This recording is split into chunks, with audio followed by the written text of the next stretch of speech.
प्यारे बच्चों, बहुत बहुत स्वागत करता हूं आपके अपने यूट्यूब चैनल एग्रो स्टडीज़ में। प्यारे बच्चों, आज की इस वीडियो में देखेंगे बीएससी एजी सेकेंड सेमेस्टर। बीएससी एजी सेकेंड सेमेस्टर, ठीक है। ध्यान दीजिएगा आप लोग, सेकेंड सेमेस्टर की क्लासेस आज से स्टार्ट कर रहा हूं। काफ़ी बच्चे कमेंट कर रहे थे कि सेकेंड सेमेस्टर की सर क्लासेस कब से आएंगी, ठीक है। तो आज की इस वीडियो में आप लोगों को बता दूँ कि सेकेंड सेमेस्टर की क्लासेस आज से स्टार्ट हो जा रही है। और पहला जो क्लासेस रहेगा वो इकोनॉमिक्स यानी फंडामेंटल ऑफ इकोनॉमिक्स के ऊपर रहेगा। और मोस्टली जितने भी इम्पोर्टेंट रहेंगे, ठीक है। हमारा ये लेक्चर 1 है, ठीक है। पहला हमारा पार्ट है जिसमें से आपके टोटल जो है 14 पार्ट है, ठीक है।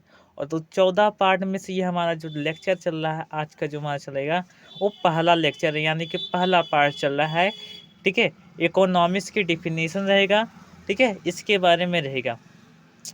तो अब देख लीजिए, सबसे पहले क्या देखिए कि इकोनॉमिक्स से तात्पर्य गृह प्रबंध से है और यह ग्रीक भाषा के शब्द से मिलकर बना है, ध्यान दीजिएगा। और इसका जो जन्म माना जाता है यानी कि ओरिजिन उत्पत्ति माना जाता है वो 1776 एडम स्मिथ के पुस्तक राष्ट्र के स्वरूप एवं इसके कारणों की खोज, ठीक है, एवं कारणों की खोज से प्रकाशन के साथ हुई और इसे माना जाता है। इस पुस्तक का इंग्लिश में नाम होता है wealth of Nations. Wealth of nations, ठीक है। इस पुस्तक का नाम क्या है? वेल्थ ऑफ नेशन, ठीक है। और पूरा नाम देखा जाए तो an inquiry into the nature and causes of the wealth of nature होता है, ठीक है। लेकिन इसके बारे में फिर शॉर्टकट आप लोग याद कर लीजिएगा, एग्जाम में पूछा भी जा सकता है कि अर्थशास्त्र की उत्पत्ति किस वर्ष हुई, किस समय हुई, किस सन में हुई। तो 1776 में हुई थी और एडम स्मिथ के प्रसिद्ध पुस्तक के प्रकाशन से हुई थी जिसका नाम था वेल्थ ऑफ नेशंस या फिर an inquiry into the nature and causes of the wealth of nations, ठीक है। और इकोनॉमिक्स के फादर किसे कहा जाता है? एडम स्मिथ को इकोनॉमिक्स का फादर बोला जाता है। आप लोग ध्यान दीजिएगा, ठीक है। इकोनॉमिक्स के फादर किसे बोलते हैं? किसे बोलते हैं प्यारे बच्चों? एडम स्मिथ को बोलते हैं, ठीक है। नेक्स्ट पूछा हमारा दिया गया है कि 1880 में डॉक्टर मार्शल, प्रोफेसर मार्शल कह सकते हैं या फिर आप डॉक्टर मार्शल भी बोल सकते हैं। यह बहुत ही ज़्यादा प्रसिद्ध, आप लोग ध्यान दीजिएगा, ठीक है। प्रोफेसर मार्शल, ठीक है, द्वारा लिखित प्रिंसिपल ऑफ इकोनॉमिक्स से, प्रिंसिपल ऑफ इकोनॉमिक्स द्वारा बुक पब्लिश हुई थी, ठीक है।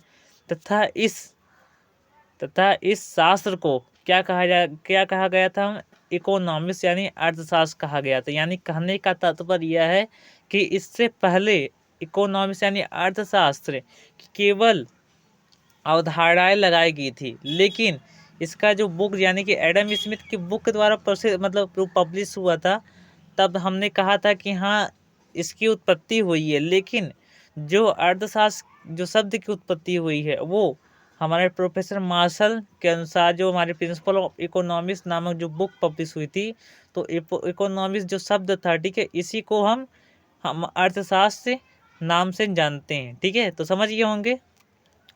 तो इसके बाद हमारा दिया गया डिफिनेशन। तो देखिए, अलग अलग अर्थशास्त्रियों ने अलग अलग प्रकार की डिफिनेशन यानी परिभाषाएं दी है। जैसे हमारे एडम स्मिथ ने धन का विज्ञान कहा था, ठीक है। अर्थशास्त्र एक धन का विज्ञान है। प्रोफेसर मार्शल ने क्या कहा था प्यारे बच्चों? आप लोगों को दिखा देना चाहता हूँ, 1 मिनट जरा वेट कीजिए। हाँ, तो प्रोफेसर मार्शल के अनुसार हमारा भौतिक कल्याण संबंधी परिभाषाएं किसकी थी?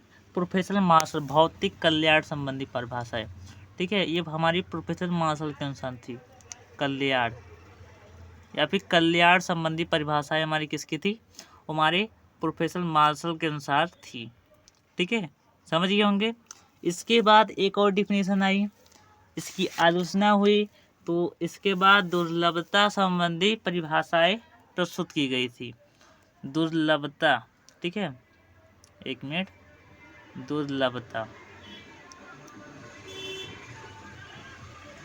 दुर्लभता संबंधी परिभाषा। अब इसके प्रतिपादक यानी पब्लिश कौन किया था? तो इसके जो बोले जाते हैं हम, वो हमारे प्रोफेसर रॉबिन्स, ठीक है।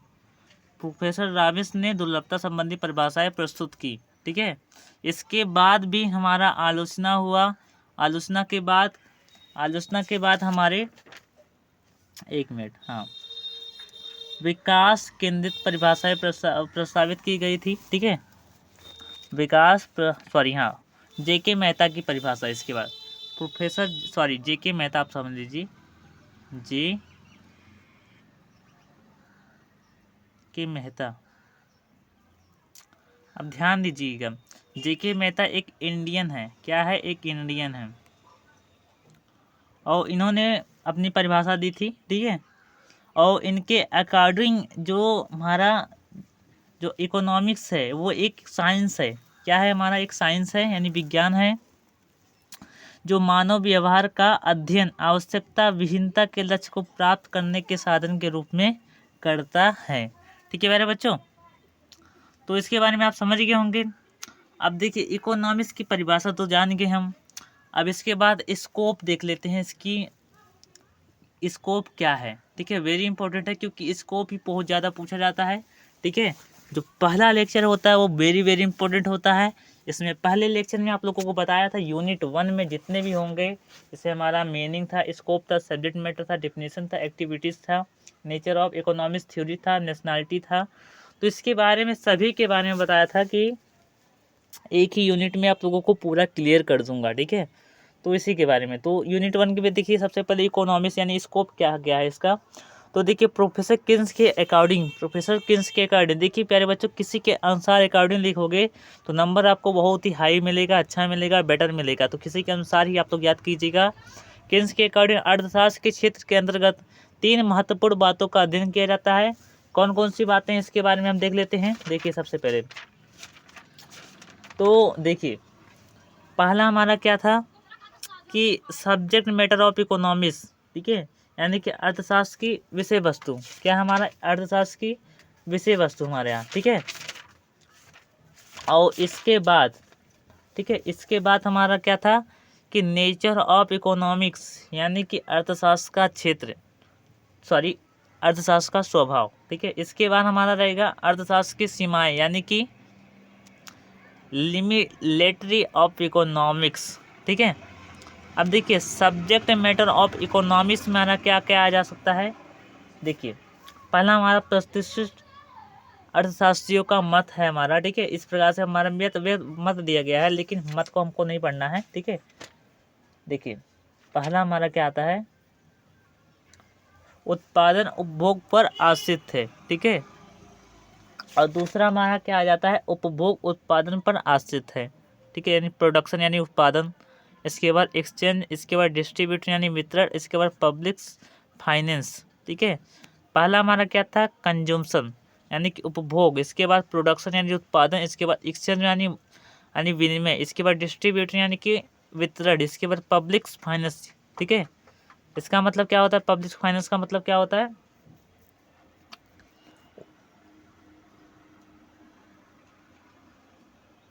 ठीक है प्यारे बच्चों। अब नेक्स्ट हमारा दिया गया है इम्पोर्टेंस ऑफ इकोनॉमिक्स, यानी कि महत्वपूर्ण क्या है हमारा। ठीक है, अर्थशास्त्र की महत्वपूर्ण क्या क्या है, तो इसके बारे में देख लेते हैं। तो पहला हमारा रहेगा थियोरिटिकल इकोनॉमिक्स। ठीक है, थ्योरिटिकल इकोनॉमिक्स इम्पोर्टेंस। इसके बाद प्रैक्टिकल इम्पोर्टेंस। तो थ्योरिटिकल इम्पोर्टेंस में क्या रहेगा हमारा, इसके बारे में भी आप लोग को हिंदी में बता दूंगा आप लोग को अच्छे से, क्योंकि इंग्लिश मेरी भी थोड़ी बहुत ज़्यादा वीक है, थोड़ी नहीं बहुत ज़्यादा वीक है।